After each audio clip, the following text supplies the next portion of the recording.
easy now. Shh. Quiet. We only got like 7 minutes.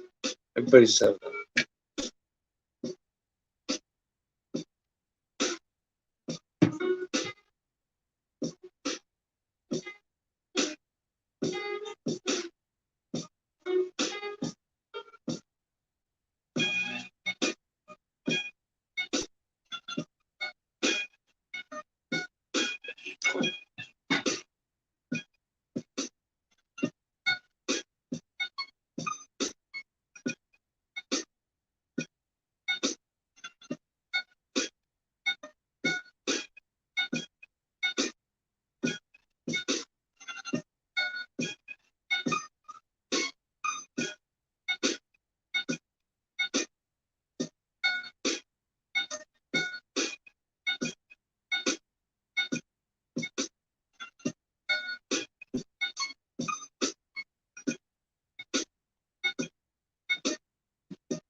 All right. Let's see if we got a guest here. Nope. I'm going to go ahead and start this.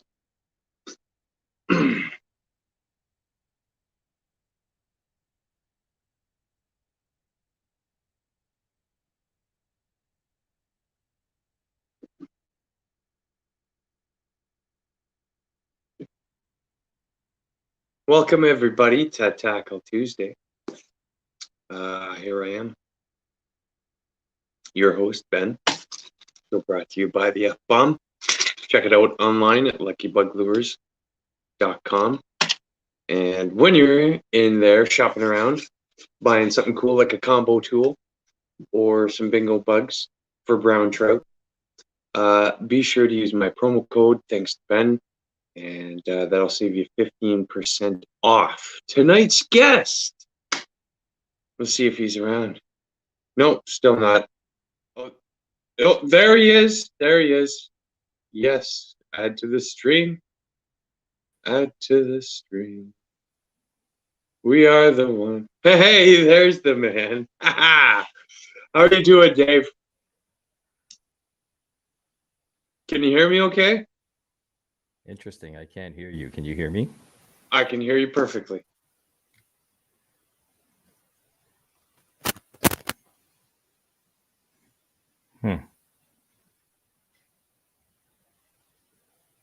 Tubby Guy Outdoors, I want to thank you for being here.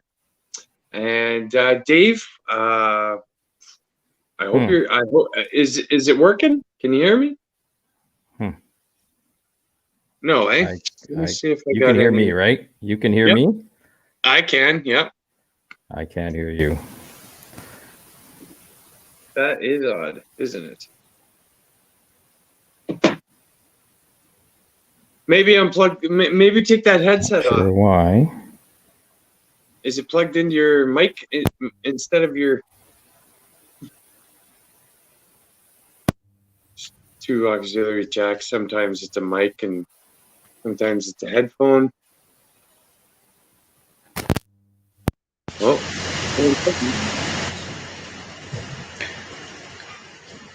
Can you hear me now? I heard that. I'm gonna take the headset off my thing. Yeah, it probably works better. Can you hear me? I can. I still can't hear you, but That's odd. Let me work on this. Oh, okay. Hang on. Let me try this. I think we got it. I figured it out. Hang on. We got this. Hang on.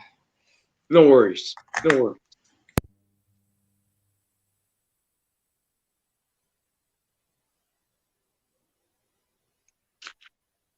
For anybody that's tuning in, tonight's guest is none other than Dave Chong. He hosts Catch a Dream, which is a kids fishing derby, and it's a nonprofit tournament. And but a few years ago, he saw some huge numbers, like 300 plus numbers, and 75 plus boaters. He's super awesome. He's always been a pleasure to hang out with during the shows, and he's just getting himself set up. So I just wanted to, if he could you still hear me?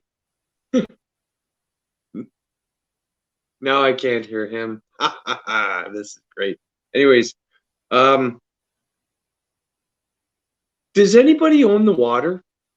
Can you own water? Tubby guy, you can hear Dave too. Okay, well, that's good. Now I can't hear you. What did you do? What did you do, Dave?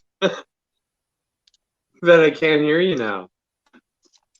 I swear that this is just a ploy to Zuckerberg.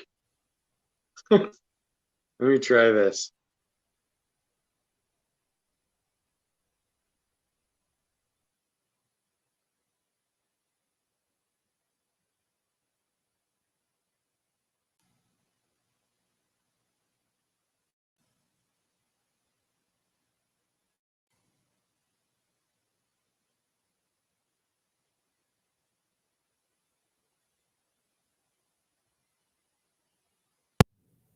Testing 1, 2.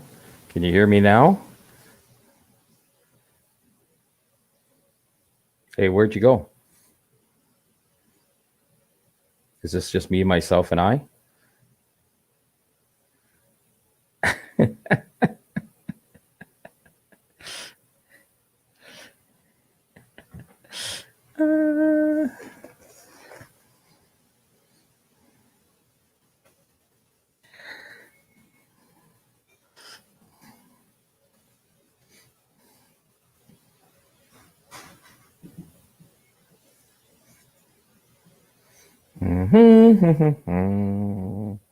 Well, if people can hear me out there, greetings. There we go. Okay. Are we working now both ways? I think so because I got my and I can hear you. So yeah, great. All right. Too funny. You're looking good. You're looking good, Dave. Gotta love this stuff. Oh man, let me tell you, something new every time you turn around. It's something new, and somebody, trying to build a better wheel. It's like fishing. Yeah. Hey, listen, every year there's always the latest, hottest craze and new lure. It is, man. It is. It's crazy out there. And you gotta have it if you want to catch a fish. Well, it appears to be the case, doesn't it? Well, we'll see, right? We'll see. Yeah. There's still guys who do the same old. Right?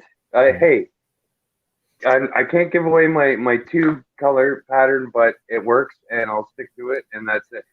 So it doesn't matter what kind of tube comes out any other year. I'm still using that one tube. Done. Yeah. It's over. Game over. And if you're still catching, you find what works, and you keep working. Yeah. Mm-hmm. So Catch a Dream. This has been unprecedented what we've gone through in the last year, eh? Crazy. Crazy. And the ice fishing. Yeah, and you mentioned Catch a Dream, Ben, and it literally broke my heart to have to cancel it last year, and I don't know.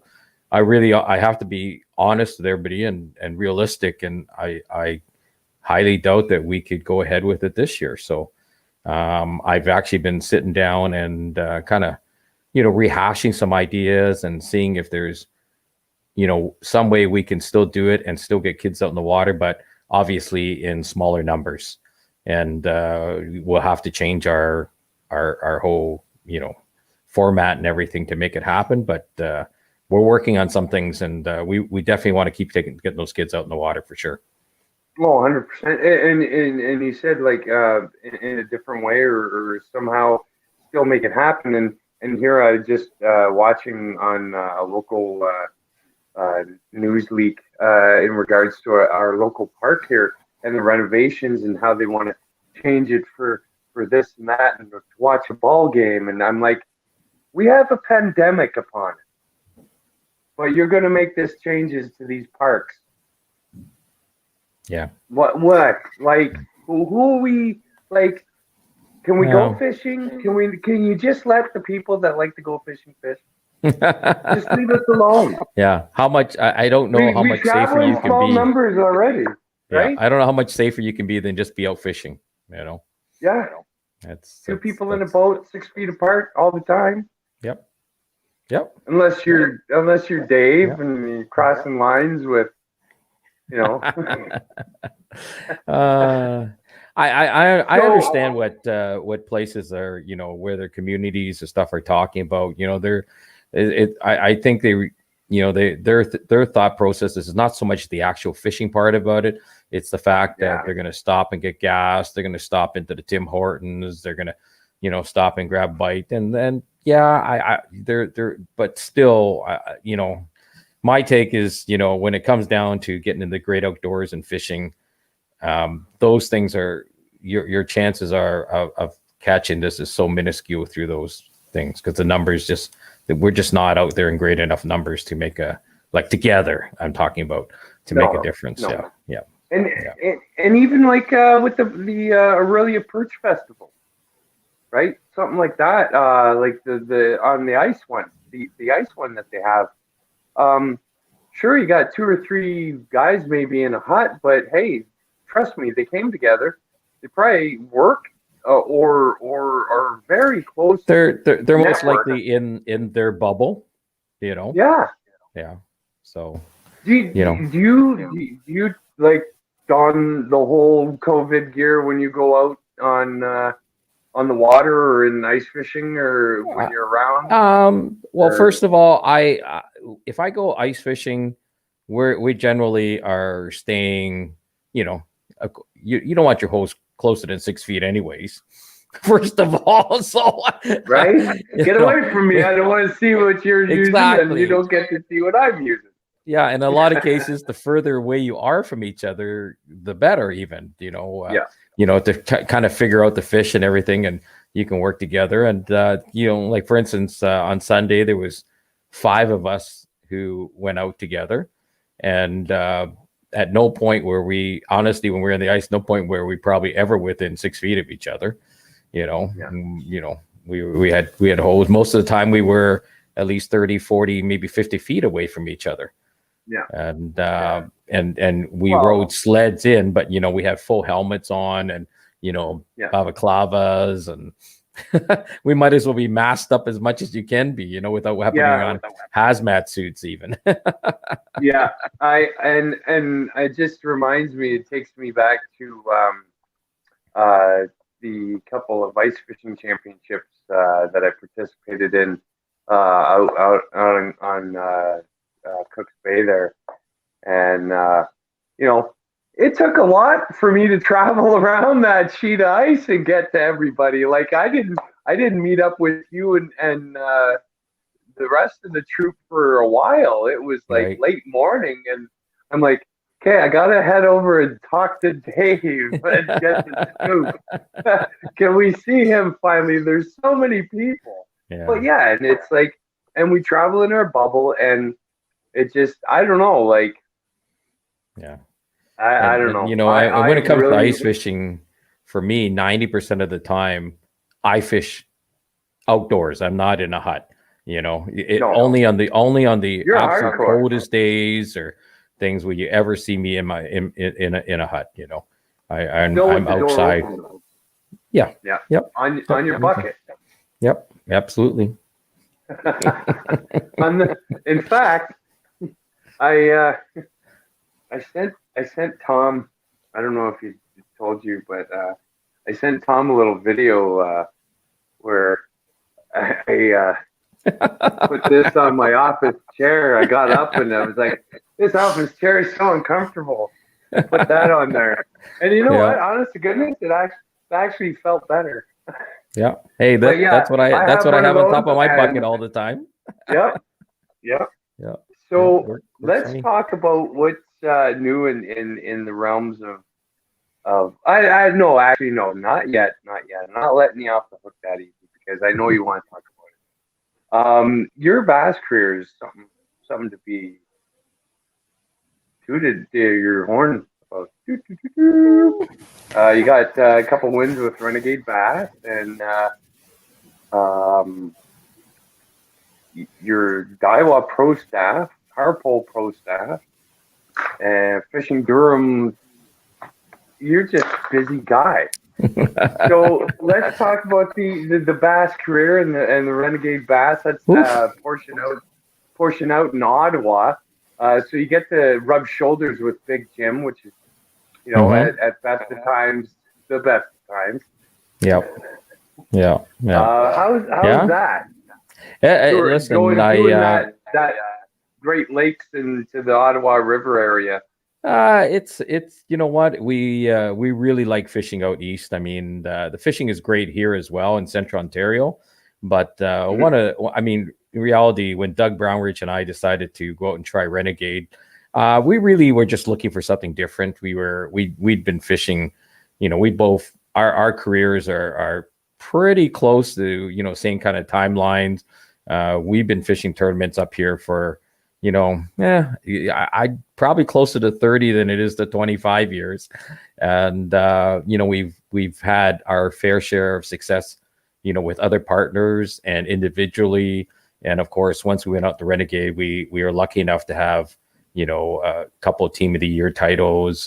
We've won a classic. I think in total, we've probably over the years have won, maybe 6 or 7 different events out there.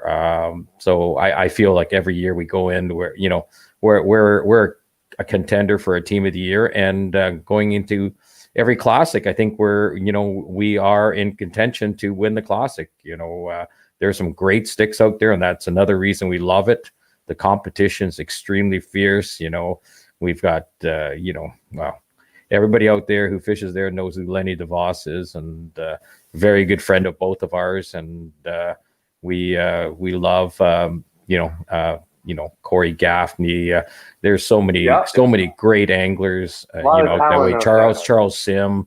There's so many guys that could, we could go on talking about, Andy Kinsler, Scott Leckie, those are all guys there's so many good anglers out that way. Lots of great competition.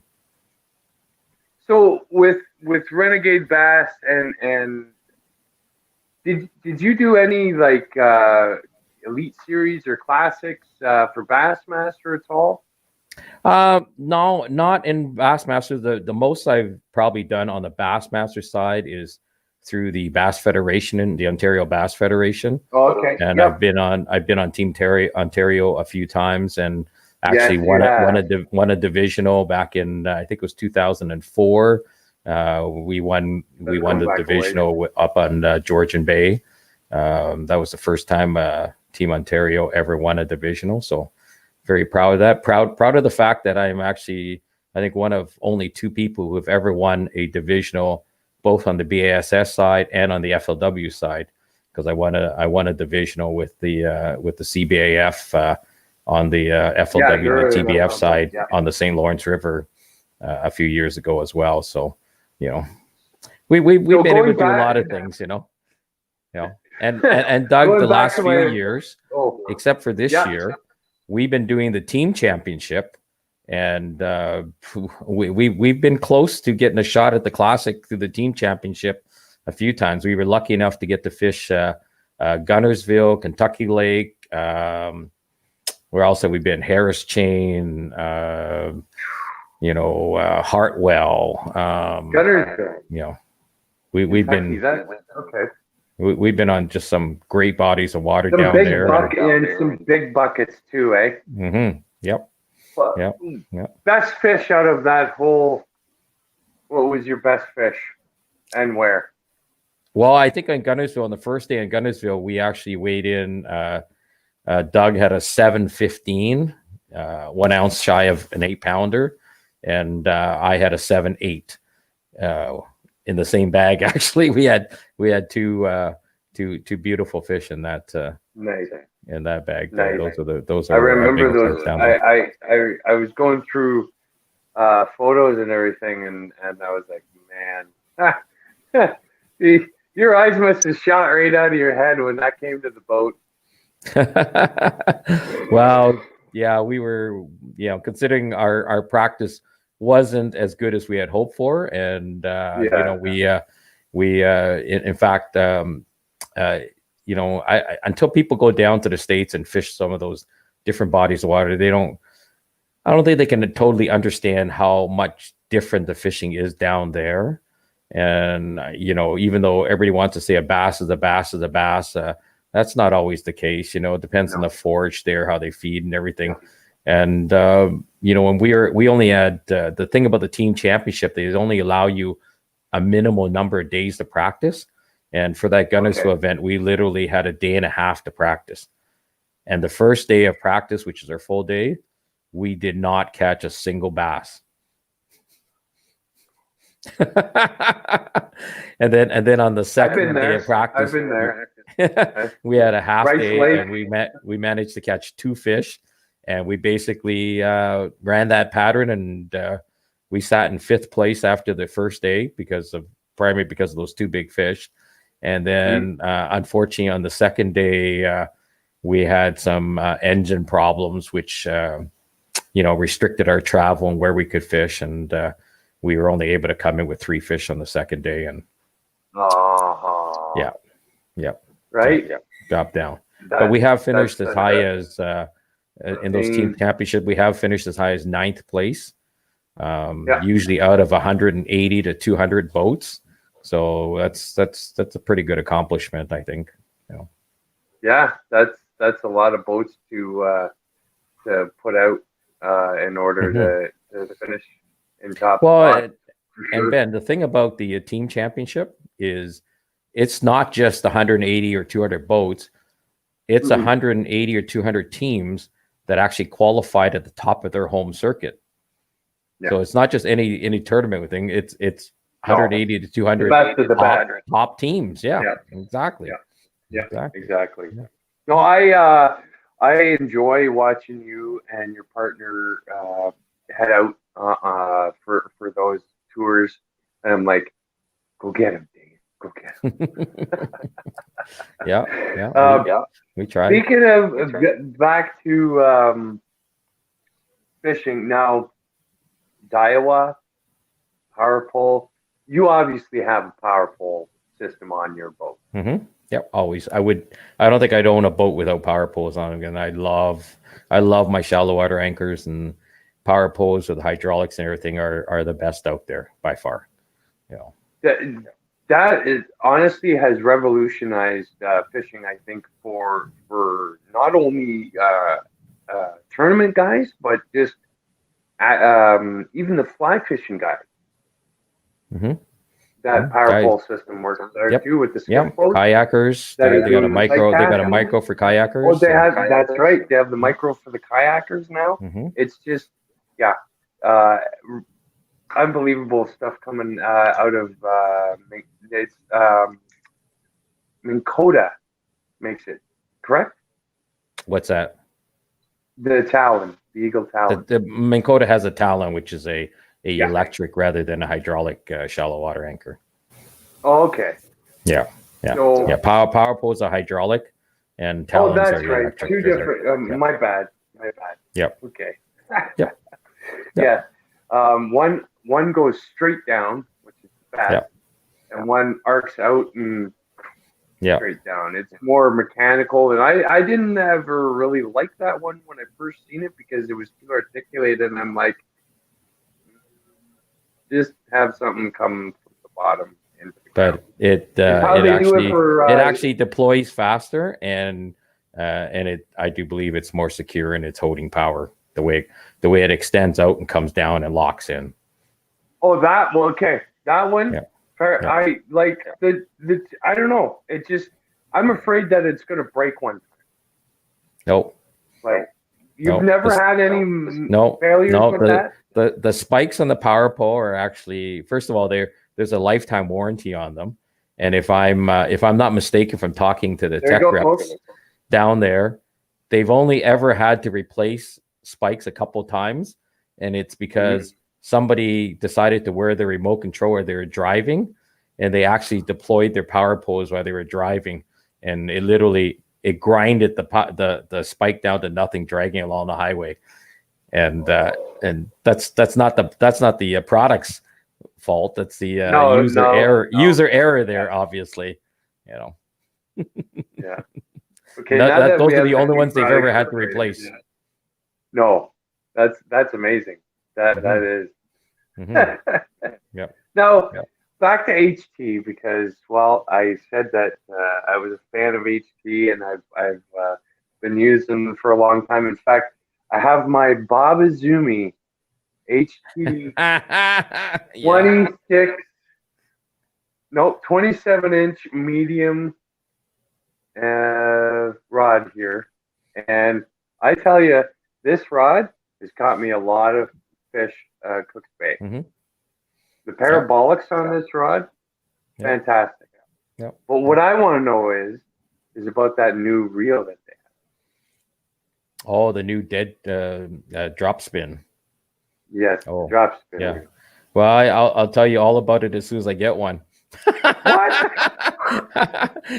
Here I'm hoping you got a prop. I'm the only one with prop. I have one on request. We've just they're a little behind in getting our orders out and stuff like that. But I've used their fly type reels. They've had a number of different ones before, and there's one from Polar Fire as well. But they're fantastic, especially if you're fishing straight fluorocarbon, because it comes straight off the spool, and as opposed to a spinning reel where it has to come off like that. And speaking of line and stuff like that, for people who maybe have some issues with their line through ice fishing, and especially if you use fluorocarbon, get yourself some KVD line and lure conditioner.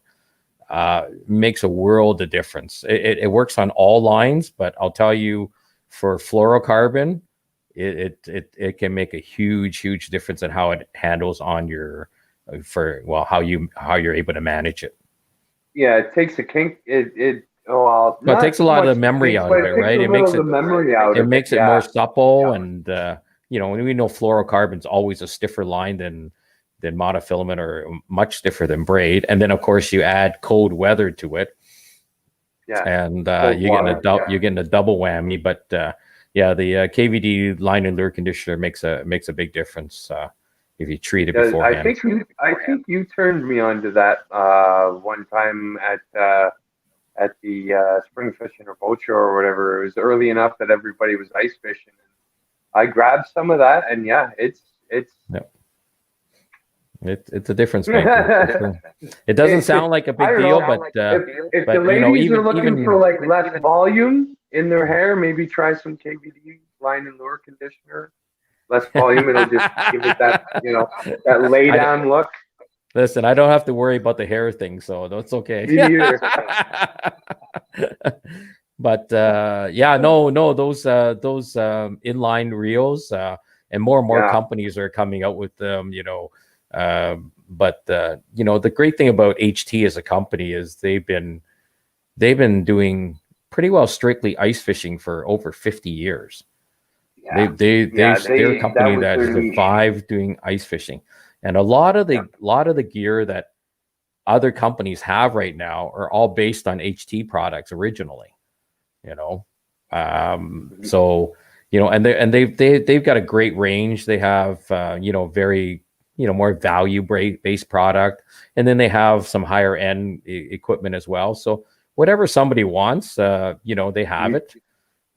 They've got all the safety gears, all the spikes. They got the cleats for your boots, and literally everything ice fishing you can get through HD.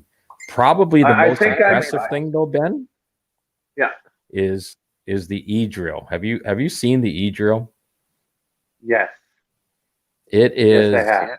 It is honestly amazing. I have mine set up on a Milwaukee Fuel 18 hammer drill, and I use a clam plate with it just because it makes it easier. It takes a lot of the torque off. Although it does come with a handle, you don't have to use it. But I find just putting it on that clam plate, honestly, it's incredible. I can't say enough good things about it. I've used it for over a year now. Everybody I let try it just raves about it. It cuts ice. When we went out this past Sunday, unfortunately, I got talked into not bringing it and letting my partner, who was to bring his. Wow, what a mistake that was! Oh boy, I missed that auger. He had a gas auger, which is like 3 times as heavy. It's you smell like gas after using it, and even the blades didn't cut nearly as well. I've got over 60 hose on one charge. Mind you, I use a big battery. I have a 9 amp hour battery on it. Yeah, I've had over 60 hose and never ran out of power. So that's about 20 some odd inches of ice I was going through 60 hose. Pretty incredible. Yeah. How's it out there anyways? Have you been out? I've been out 3 times already, so which is I think pretty good considering the year we've had. It's if people are waiting, I know lots of people are waiting for Lake Simcoe, being in Southern Ontario, seeing as Lake Simcoe is the most heavily ice fished body of water probably in Canada. It's starting to form some ice on Cooks Bay. I think they might have 3 to 4 inches, about a couple hundred yards out from shore. So if we have I think we got a cold snap coming this week. Yeah, it should I'd say a week to 10 days, and there should be ice that's safe enough for walking on anyways. ATVs and so forth might have to wait a little bit. If you're going further north, I've been out on Couchiching twice already, and when we were there was actually 6 to 8 inches where we were fishing. Nice. Doesn't mean it's 6 to 8 inches across the entire lake. Just so everybody's got to understand, when we talk about ice, it was 6 to 8 inches where we are fishing. But there could be places if there's current areas. The thing is, you have to know a body of water. You have to know where there might be current, where there might be some underwater springs. There's a lot of things that can affect how ice is formed. And you can't just assume, because I got 6 to 8 inches here, that a kilometer down the lake, there's also 6 to 8 inches. It doesn't work that way. So you got to you will go. Yep. Always err on the side of caution. I know a couple of people who've gone through. Luckily, no one's gotten hurt this year, who have gone through the ice. And for me, if there's not 4 inches of black ice, I'm not even walking on it. It's not, for me, it's not worth it. I love fishing. I love ice fishing, but I also want to keep living. So. Yep. Yeah. Want to get back with my perch to the shore so I can eat. Yep. Exactly. Exactly. Yeah. Well, so we have the fluorocarbon, and people are like, talk about tackle. Okay, we're going to talk about tackle. So, what is it, Dave, that you find gives you the most success about tungsten and fluorocarbon? Well, I mean, what is the combination of the two?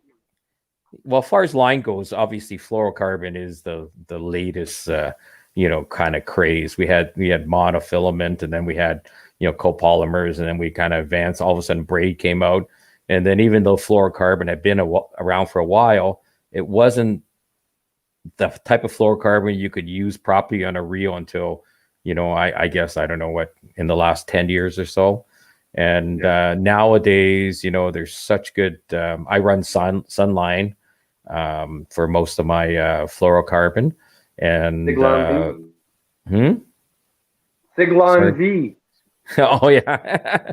well, Sniper FC is seems to be the most popular right now. They make all kinds. They make like for open water fishing, they got Cranking FC. They got different lines for different so they may have little less or more stretch depending on what the purpose of it's for. But obviously fluorocarbon, the big thing about it is the invisibility factor, the fact that it's got the same refractive index as water. So basically when it goes in there, it virtually disappears. And if you're dealing with pressure to fish, fluorocarbon can definitely make a difference. Another point where fluorocarbon makes a difference, and most people don't think about this or take this into account, is everybody, if I ask 100 people in the room, what's the most sensitive line out there? I hazard a guess 98 of them are going to say braid. Would you agree? I would say that. Yeah. No, I'm just saying. If I just took 100 people random and who fish, and they said, would say what's braid, the most sensitive line? I bet you 98% of them would say braid. And to an extent, they're correct. As long as braid is under load, it is extremely sensitive because it's got zero stretch, right? Now, where things change is if you have any slack in your line, if you fish a lure on a slack line, braid, when it's slack, has no sensitivity whatsoever. It transmits like zero information. Right. Exactly. Whereas fluorocarbon, the fact that it is stiffer, so when it's on a slack line, it will still transmit information and you can still have feel on a slack line. So it does, in some cases, fluorocarbon is the most sensitive line.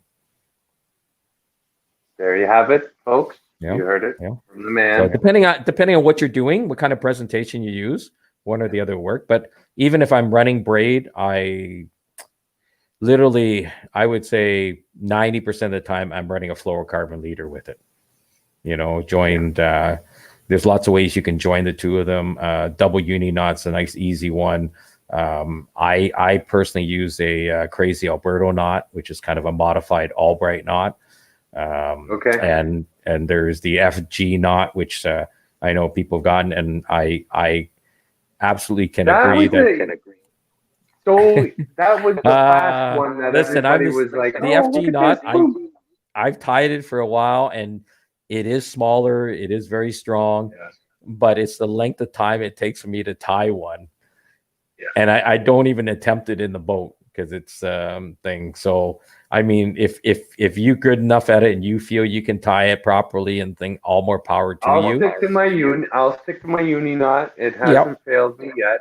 Yeah. And like I said, I can literally tie a crazy Alberto knot, with my eyes closed. I don't even have to. So that's what works for me. It's pretty close in size to the FG, and I find it's again pretty close in strength too. So always, if not running main fluorocarbon, then I always run a leader anyways. Yeah, always a leader because there's pike. No, but seriously, it is better to run that fluorocarbon leader because, like you said, it helps for those pressure fish situations, and it gives. I think it allows the bait to be presented in more of a natural way where there's nothing, quote unquote, attached to it that spooks the fish. Yeah. That they can visually, see. And then of course you mentioned tungsten, and in ice fishing, it is, to me, it baffles my science. Why? An ounce of tungsten is heavier than an ounce of lead. Why? No, it isn't. Oh, it isn't? I'm sorry. I know. It's an ounce. I know. I'll tell you where I use. But it falls where different. I use the comparison. Okay. Yeah. I'll tell you what the difference is. Tungsten will drop faster through the water column than lead will.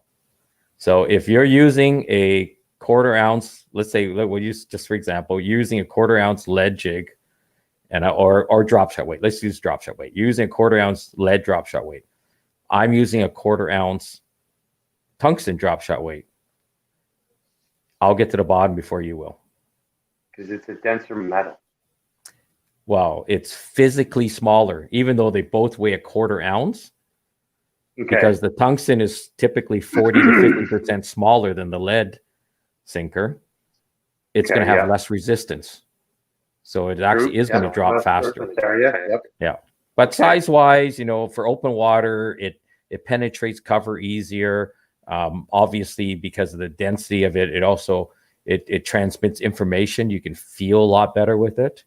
And when it comes down to ice fishing, some people drop shot when they're ice fishing. So obviously you can use tungsten drop shot weights, but little tungsten ice jigs, kind of like mamushka jigs, are great, especially if you're targeting panfish or you're targeting pressured fish that you can't seem to get to bite. I'll give you an example. This past Sunday when we were out walleye fishing, one of the fellows who was with me, he was marking all these fish coming in, and he's going, "These can't be walleye. They're not biting. I can't get them to bite." And going, maybe they're crappie or something else or thing. Okay, so he put on a little tungsten mamushka jig, and just to see if he can catch one, so he'd know what it is. Of course, we could have brought an underwater camera, and we could have just seen what it was. But anyways, so he puts it down, and he gets it, and a fish comes in, and he catches it. It's actually a walleye. No, when he put down a little tiny mamushka jig, he caught a walleye. So Ultra Tungsten makes a great little tungsten ice jig. They have a couple sizes, 16th ounce and 8th ounce. HT has a wide variety of mamushka tungsten jigs. And they some of them have a little gemstone on it for a little more light refraction. But they sink through the water column quickly. You can add a little piece of plastic to it. It's about getting down to the target area faster. That's what you want your lure to do, is get in the strike zone again where the fish are. And that's why guys, professionals such as yourself, maybe, use tungsten. Yep. Yeah, and you got to keep in mind, depending on the mood of the fish. And when we were up on Kuchiching, I'll give you an example. Just recently, the fish were in smaller schools, probably like 4 to 6 fish, and they were moving, constantly moving. And literally, by the time we caught a fish, you brought it up, unhooked it, and you went to put it back down, they were gone. So again, if you're able to use tungsten, and again, if you get a school or something that's biting, the faster you can get a bait back down to them while they're active, the better your chance of catching more fish. So it definitely can. And you, of course, if you want to use live bait, you can always, use a tungsten jig and just hook it through the lips of the minnow as well. That's true. Or behind the dorsal fin. Yep, behind the dorsal fin will keep them alive. But it's hard. Some days you can't argue with live bait. No, man, it's true. But every day is different. So where we were walleye fishing, my friend who we went with, he was out on Thursday, and he said every fish they caught came on live bait. They could not catch a fish jigging. They would almost all their fish came on set line, so they just set it down either on a drop shot or they set it down with a split shot and a single minnow thing. Every single fish they caught on Thursday. On Sunday when we went out, we didn't catch a single fish on a set line, because you're allowed 2 lines, right? So we usually set up a set line with live bait on it, and then we'll pick a lure and jig with the other one. So it was just, honestly, it was the weirdest thing, because we were expecting to do that. So we had all kinds of minnows with us and everything. And we pretty well had to take all the minnows back out, because we didn't go through any minnows really, because we didn't catch a single fish on a set line. Everything came on either, I was running a Uzuri lipless crankbait, and one of my other buddies was running a vibrato at times, but they all came on either a lipless crankbait or a blade bait, and the exception, of course, the one that my friend caught on the mamushka jig. But nothing So came like on live when you bait. say a blade bait, you mean like a Vibrix or Yeah, like of a freedom vibrato. tackle? He was using a vibrato, a Sabio Okay, vibrato. And right. I got one on a one of the new Freedom blade baits too. They have a really nice blade bait out right now, which is a great ice fishing Oh, lure. for sure. Yeah. Yeah, a lot of man. That is one thing that I've really enjoyed these last 10 years. Being involved in the fishing industry is just watching Canadian innovation come into the arena. Like Mm-hmm. nobody saw Freedom Tackle come in like that. That came like Yep. Dan and the boys. Man, Yeah. We got some great Canadian companies. You know what? yeah, Peter Savoya and Set the Hook. They've done extremely massive. well. So you Liquid can't. Mayhem, another one. Yep. Yeah. Liquid Mayhem. Lunker Hunt was originally a Canadian company too. So you know what? Yes, true. We've got That's right. Dave McDonald. Hats off. Mm-hmm. Yep. If if you're watching, Dave, hi. How's things in Costa Rica? Yeah, no doubt, Good for him. I wish I was with him, to be honest. Right. speaking of sense and whatnot, and Canadian innovation. Yeah, and we've had. Do you use? Sorry, do go you ahead. use scent while you're ice fishing? Is scent ever come in like? Absolutely. Absolutely. And the great thing about a scent like a Liquid Mayhem is because it's a gel scent. It actually is perfect for ice fishing, right? It stays on a long time. You can put it on spoons. You can put it on your minnow if you want, but you can put it on plastics. You can put it on hard baits, and it stays on there, a good long time. You're not constantly applying it all the time because that gel scent. And it's UV. Yep. Well. And if obviously, if I'm out there fishing and the fish are on fire and they're biting, I'm not taking time to apply scent. But on those days when you're marking fish, and that's the other thing I did initially. We usually start, see how active the fish are, and then when they're coming in but they're not biting a thing, then definitely you want to add scent. It's let's put it this way. I don't think the scent will ever hurt you. If it absolutely does nothing other than cover up any human odor that's on your bait, oil. If you're using a gas powered auger, gas, if it does nothing than that, it's done its job, right? Everybody has their favorite. Some people like crayfish. Garlic crayfish is kind of mine. Liquid Mayhem also makes a garlic minnow, which is I think a great one, and a shad scent. And I'm on a big push for them to come up with a goby scent. Okay, so okay. They may not like me saying this, but everybody contact Liquid Mayhem, ask for a goby scent because I think it's key. Oh, me too. And because we still have a situation out on Simcoe and some of the smaller lakes with the goby, like Cooch. Oh, Rice is another one that's so a Clear Lake situation because of the gobies. So yeah, both Dave and I being NPS ambassadors for Liquid Mayhem. Yes, contact Liquid Mayhem. Ask for a goby scent.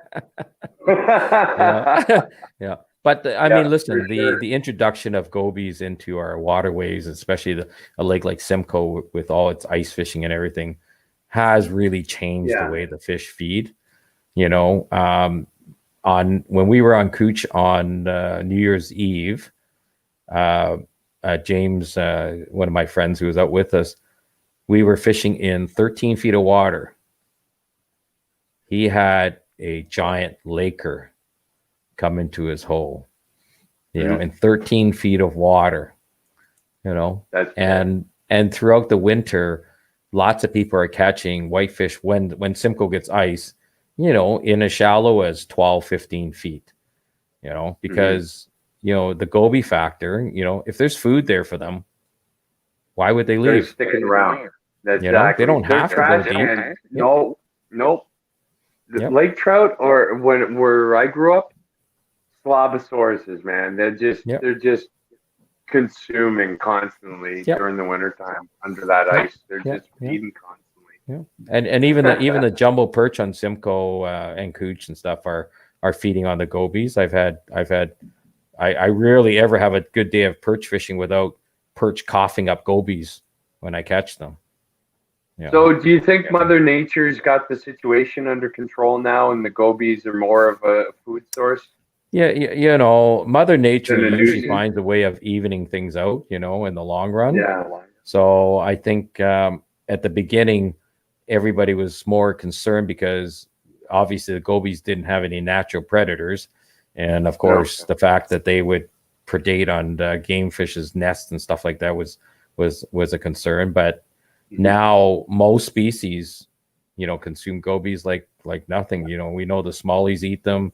Like I said, we, whitefish, Lakers, the perch, and we know the population of perch on Simcoe. And if they're eating gobies, they're going to help control that population somewhat. Oh yeah, for sure. Because they're like miniature walleye. They're the pack mentality, and they hunt, and they'd clean up a small group school of gobies. Yeah. Hopefully we get ice on Simcoe soon. So I know people are chomping at the bit there, and I just hope people don't take unnecessary chances until the ice is actually ready. And speaking of which, folks, be sure to give a like down to my friends at Gail's Hotbox Hunt. Gail does a nice report. Yep, Gail and Donnie. They do a nice report, and fantastic. So be sure to tune into their channel. They give a nice report probably every week, if not daily. Never ever risk it, eh, Dave? It's because the fish you catch today, you risk it, you're not going to get that chance tomorrow. I've never seen a fish worth risking my life for yet. So there you go. There you go. Well, I think this has been close to an hour here with you, bud. Is it? You survived. You survived the Ben McQuinney Outdoor Experience. How was it? Hey, listen, Ben. It's always great talking fishing. That's I'm passionate about fishing. I'm passionate about sharing my passion of fishing with other people. And the next best thing to actually fishing is talking about fishing. For sure. So always enjoy it. Always enjoy being on the live or on the air or however we've done it. We've done it so many different ways. With you, and gladly do it anytime.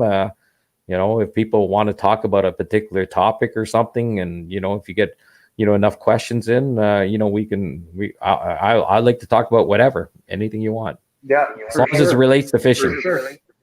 Absolutely, 100%. Right. So let folks know what you're doing for 2021, and then we'll cut you loose.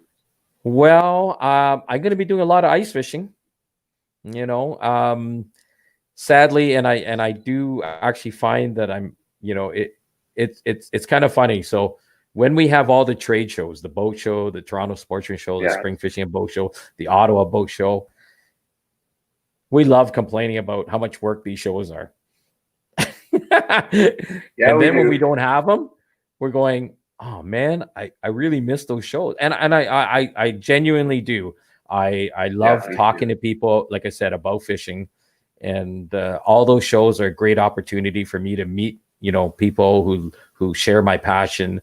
And, we get to talk about fishing. It's going to be sad that we don't have that. But that being said, and the fact that we can't cross the border to go down south, I imagine I'm going to have about 3 to 4 weeks more to go ice fishing. There you go. So, right. Yeah. And then of course, once the spring comes, hopefully my skeeter boat doesn't arrive too late. And then we start an open water perch and of course, waiting for bass season to start. And for people who haven't seen, they're there has been a big change in the seasons down in Lake Ontario and the St. Lawrence River. And it's actually open for bass right now, but catch and release only. Yeah. It's open until, I do believe, May the 10th for catch and release. But the key part about this is they've split the largemouth and the smallmouth openers apart. And the largemouth will open on the third Saturday of June. And the smallmouth will not open until the first weekend in July, giving them a couple extra weeks to get their spawn in, which I think is going to be just absolutely great for that fishery, as long as they enforce it, as long as they're able to enforce it.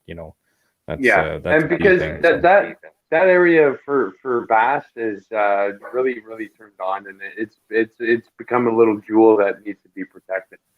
Yeah, for sure. And then of course I'm fishing renegade bass. So be fishing some of the 2-day events with the CSFL, the Franny Cup, and possibly some of the other ones Andy's holding, and we'll be doing me. I'll be in probably 40 plus tournaments for the for the summer between pike, perch, and walleye and bass. We'll be out there competing whenever we can. Where can the folks get a hold of you to help support you and your journey? Well, you can obviously my professional Facebook page is David Chong, Fish Hard, Dream Big. Please do go to it, give us a like there, and we'll try to keep you updated on what's going on. I also am on Instagram as Fish Hard, and on Twitter as Fish Hard Dave. So, and you can contact me through any of those social media outlets. I usually get back to people pretty quick. If I don't, it's usually because you've sent me a message in the summer and I'm off fishing somewhere. So, but most of the time I respond pretty quickly, and other than giving people exact waypoints or anything, I'm pretty open with the things we're using, and tackle and techniques, and what we're looking for, and I'm more than willing to help people. I got a couple more questions, and I got to fit them in 3 minutes. Okay, shoot. Claire. So rod selection. What do you suggest for novice anglers to go out with? You got to at least have 2 rods with you. What are the 2 that you're going to bring? If you're going to, for ice fishing, if you want to cover, what I would have is probably a 26, 27 inch kind of a light action rod, and that would cover all my panfish. And then I want a longer rod, a kind of like a 32 to 36 inch, probably a medium light or a medium, and that will cover walleye, splake, larger, even whitefish and lake trout. I can handle on that, and those are the 2 I would definitely go with. Okay, and lastly, you can only fish for one more fish, one fish for the rest of your life. What's it going to be, Dave? One species? Yeah. Or okay. I'd have to go with a smallmouth bass, I guess. It